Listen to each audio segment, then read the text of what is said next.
నమస్తే, నేను Maruthi Ram. One voice న్యూస్కు స్వాగతం. సిద్దిపేట జిల్లా మిరుదొడ్డి మండల కేంద్రంలోని గ్రామ పంచాయతీ వద్ద పల్స్ పోలియో కార్యక్రమం నిర్వహించారు. ఈ సందర్భంగా మిరుదొడ్డి గ్రామ 1వ నెంబర్ ఎంపీటీసీ సుతారి నరసింహులు మాట్లాడుతూ, పుట్టిన పిల్లల నుంచి 5 సంవత్సరాల వరకు ప్రతి ఒక్కరికి పల్స్ పోలియో చుక్కలు వేయించాలని తెలిపారు. మిరుదొడ్డి గ్రామంలో 3 సెంటర్లు ఏర్పాటు చేశామని, ఈ కార్యక్రమం 3 రోజుల పాటు ఉంటుందన్నారు. ఈ కార్యక్రమంలో ఎంపీటీసీతో పాటు ఏఎన్ఎం సిస్టర్ విజయ, ఆశా వర్కర్స్ కవిత, అంగన్వాడీ టీచర్స్ పాల్గొన్నారు.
ఈరోజు మిరుదొడ్డి మండల కేంద్రంలో గల గ్రామ పంచాయతీ వద్ద పల్స్ పోలియో వేయడం స్టార్ట్ అయింది. ఈరోజు సాయంత్రం 5 గంటల వరకు వీళ్ళు వేస్తారు.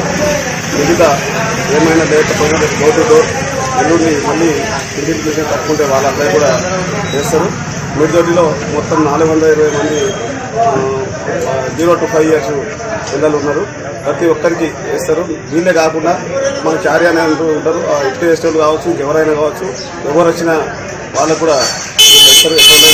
మనకి 0 to 5 years ఉంటే సరిపోతుంది. వీళ్ళు వేయడానికి సిద్ధంగా ఉన్నారు మా వాళ్ళు. అదేవిధంగా మొత్తం మండలంలో కూడా ఇది స్టార్ట్ అయింది. ఇప్పుడు మిగతా ఎవరైతే స్టార్ట్ చేసామో మా దగ్గర మిరుదొడ్డిలో ఉన్నాయి. హై స్కూల్, గ్రామ పంచాయతీ, కొత్త బస్ స్టాండ్ 3 బూత్లు పెట్టాం. 3 బూత్లలో అందరికీ కవర్ చేస్తాం. ఇంచుమించు ఏమైనా తక్కువ రేపు వేసి డోర్ టు డోర్ తిరిగి మంచి సక్సెస్ చేస్తామని, ప్రతి ఒక్కరికి లేకుండా రాకుండా చూస్తామని మేము విన్నవించుకుంటున్నాం.